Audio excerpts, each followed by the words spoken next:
আসসালামু আলাইকুম। ওয়ালাইকুম সালাম। ভাই ভালো আছেন? হ্যাঁ ভালো আছি। নয়ন তুমি ভালো আছো? আলহামদুলিল্লাহ ভালো। ভাই এমনি কই যাইতেছেন?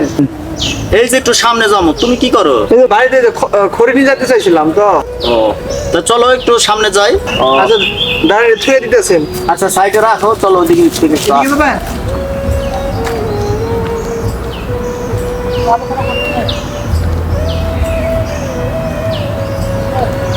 দোস্ত তোর কিছু ওটা 1 লিটার 7 আপ আনবি কি দুইটা আনছো ছোট ছোট 7 আপ এটা খায় মন ভরবো না পেট ভরবো বড় বড় দিকে আনবি 7 আপ টিয়া দেয় যাক শরীরে খায় লো পরবি আনমনি বিকাল পরোটা আনমনি দুইটা নিয়ে এসো দুইটা কি পরে পরোটা নাই পাগলা পরোটা নাই কি জানি সমস্যা জানি না পরোটা নাই বড় নাই দোকানে ও আছে 7 আপ আনবি বড় 1 লিটার দিটা খাবি যে ভালো লাগে খাইলে কি আনছো না আনছো শরীফ ভাই হ্যাঁ বলো। তো আমরা এইদিকে যাই কি মনে কইরা? এদিকে যাইতাছি হলো, তুমি কি একটা খবর জানো? ওই যে আমাদের ফিলিস্তিনের কি অবস্থা, মুসলিম রাষ্ট্র ফিলিস্তিনি, গাজা ফিলিস্তিনি, ইসরায়েলের ওরা যে ছোট ছোট শিশু বাচ্চা এবং বড় মানুষ যা আছে সব ধ্বংস করে ফেলাইতেছে। তো ওইদিকে মারামারি করতেছে, ধ্বংস করতেছে, তো এইদিকে আমরা কি এরকম? এদিকে আমরা যাইতেছি, ও যে দেখো ওই যে ওরা কি খাইতেছে ওটা দেখার জন্য যাইতেছি। ওইটা পানি টানি খাইতেছে। পানি খাইতেছে কিন্তু আমার কাছে একটু সন্দেহ লাগতেছে। চলো দেখি ওইদিকে যাই। এই ভাই এই কি গেলাম তোমরা কি খাইতেছো? এই, তোমরা এদিকে আসো। 7 আপ খাইতেছে ভাই। কি শরীফ ভাই ভালো আছেন? হ্যাঁ, জানো না ভালো যে আছি, না? তোমরা জানো না যে 7 আপ খাওয়া বাংলাদেশে কি নিষিদ্ধ? না এগুলো তো কিছু জানি এটা তোমরা খবরের কিছু দেখো না? না আমার ভাই তো চোখ কান খুলে দিল। আমরা তো জানি যেটা যে কই দেশে যুদ্ধ হইতাছে মারামারি তো আমরা কি আমরা 7 আপ টিয়া দেখি নিয়ে আইতাছি এটা কোন দেশের মাল তুমি জানো না? এটা তো জানি না ভাই ভাই বলেন তো। এটা 7 আপ মানে ইসরায়েলি পণ্য। 7 আপ ইসরায়েলি ইসরায়েলি পণ্য, ইসরায়েলি পণ্য মানে বিদেশি পণ্য। তো এখানে দেশি বিদেশির সাবজেক্ট আমরা পরে আইতেছি। ইসরায়েলি পণ্য মানে ইসরায়েল আর ফিলিস্তিনের সাথে যে যুদ্ধ চলতেছে, তোমরা কি জানো? এটা জানি আমরা জানি কয়েকবার ঘর বাড়ি বাচ্চা শিশু পুরুষ নারী যা আছে সব ধ্বংস করে দিয়েছে। বোম মাইরা গুলি করে ধ্বংস করে ফেলাইছে এবং ধ্বংস করে দিছে। আচ্ছা ঠিক আছে ভাই তাহলে আমরা এটা না খাইলে তো ওদের উপকার কি? উপকার ইসরায়েলি পণ্য তুমি এটা 20 টাকা 30 টাকা দিয়ে কিনা খাইছো, জি। এটা যে লভ্যাংশ। ধরো 20 টাকা বিক্রি করলে 2 টাকা লাভ হচ্ছে, 2 টাকা 1 টাকা ওরা যুদ্ধ করার জন্য অগত তহবিলে জমা করতেছে, আর 1 টাকা এই যে বিভিন্ন খরচপাতি চালাইতেছে। তুমি এইটা কিনা খাইতেছো তুমি বাংলাদেশে বৈশা, কিন্তু ওরা লাভবান হইতেছে বিদেশে বিদেশে।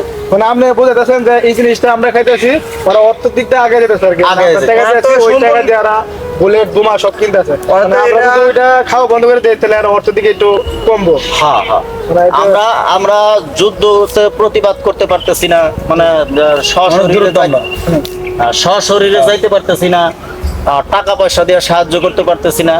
আমরা এই ওদের পণ্য না খাইয়া আমরা প্রতিবাদ করি। আচ্ছা শোনো, এটার দাম কত জানো? 25 টাকা 25 টাকা। আর আমাদের কেমন দাম কত? এটা জানি না 20 টাকা। তাহলে 5 টাকা আমরা কম পাইতেছি না? তাহলে যদি 5 টাকা কম পাই তা আমরা ইসরায়েলে পণ্য খাইমু কেন? তাহলে হ্যাঁ। তাহলে ইসরায়েলি ভাই ইসরায়েলি কি কি পণ্য আছে আমরা সঠিক তো জানি না একটু বুঝাই দিলে ভালো হতো। ইসরায়েলের পণ্যর আমার কাছে কোকা-কোলা লিস্ট আছে। আছে, Coca-Cola, Coca-Cola, 7 up. 7 up, Sprite, Mirinda, Fanta, এগুলো সব ইসরায়েলি পণ্য। যে ডাব শ্যাম্পু, ডাব সার্ফ সাবান, Excel, Surf Excel. Surf Excel, এসব অনেক কিছু আছে। আমার কাছে লিস্ট আছে, তোমরা সবাই লিস্টে আমার কাছ থেকে নিয়ে আসবে। তো আমরা ও একটা খুব সুন্দর একটা কথা বলছে, যেমন 7 আপ না খাইয়া 7 আপের পরিবর্তে আমরা বাংলাদেশি ক্লেমন খাইতে পারি। ঠিক 7 আপের যে স্বাদ ক্লেমনেরও ঠিক একই স্বাদ। তা এটা যদি 25 টাকা দিয়ে কিনা খাই আর ক্লেমন আমার 20 টাকা দিয়ে কিনা খাইতেছি, আর 5 টাকা ছাড় পাইতাছি ব্যবসাটা আমার কোন দিকে হইতেছে? বাংলাদেশের পণ্য খাইতেছি, বাংলাদেশে টাকা তো আছে টাকা থাকতেছে, আবার বাংলাদেশের লাভ হইতেছে। তাহলে কি আমরা আজকে থেকে কি করব? আমরা আজকে থেকে এই 7 আপ সার্ফ এক্সেল লাক্সাবান মানে ইসরায়েলের কোনো পণ্যই ব্যবহার করব না। আর আপনারা যারা ব্যবহার করেন খান সবাই আমাদের মতো এমন তাহলে প্রতিবাদ এই করবেন। মুহূর্ত থেকে হ্যাঁ। তোমরা এই 7 আপ ফেলাই দাও। এই যে আজকে থেকে আমরা এই যে 7 আপ ফেলাই দিচ্ছি আর এই পণ্যই খাবো না। এই যে পণ্য আপনার সামনে শেষ 7 আপ, ওগুলো ইসরায়েলি কোনো পণ্য খাবেন না, আপনারাও খাবেন না, আমরা খাবো না। আমরা তাদের সাথে যুদ্ধ করে না পারলো, কিন্তু আমরা ওদেরকে আমরা অর্থ দিয়ে মারবো।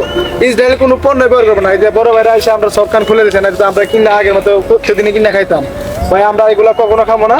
আমরা একটু 10 উদ্দেশ্যে বলে দেন। হ্যাঁ, আমার বাংলাদেশি ভাই ও বোনেরা, আপনারা ইসরায়েলি পণ্য কোনো কিছুই ব্যবহার করবেন না, খাবেন না। আমরা আজকের থেকে সচেতন হয়ে গেলাম। আমাদের বাংলাদেশি এই 7 আপের পরিবর্তে ক্লেমন আছে, কোকা কোলার পরিবর্তে মোজো আছে, সার্ফ এক্সেলের পরিবর্তে ফার্স্ট ওয়াশ আছে, বিভিন্ন আছে। এগুলো আমরা ব্যবহার করব। আর এরপরে থেকে আজকের থেকেই, এখন থেকেই আমরা ইসরায়েলি পণ্য আমরা এটার খাবো না, দরকার হলে এটার মধ্যে বয়কট। এটা মুটতে দেবো তো এটার খাবো না। বয়কট, ইসরায়েলি পণ্য বয়কট। ইসরায়েলের পণ্য আর খাবো না। আর আমরা যুদ্ধের জন্য প্রস্তুত। আমরা যুদ্ধ করতে যাব ফিলিস্তিন, ইসরায়েলের বিপক্ষে যুদ্ধ করার জন্য। সবাই ভিডিওটা লাইক কমেন্ট করে পাশে থাকবেন। আসসালামু আলাইকুম।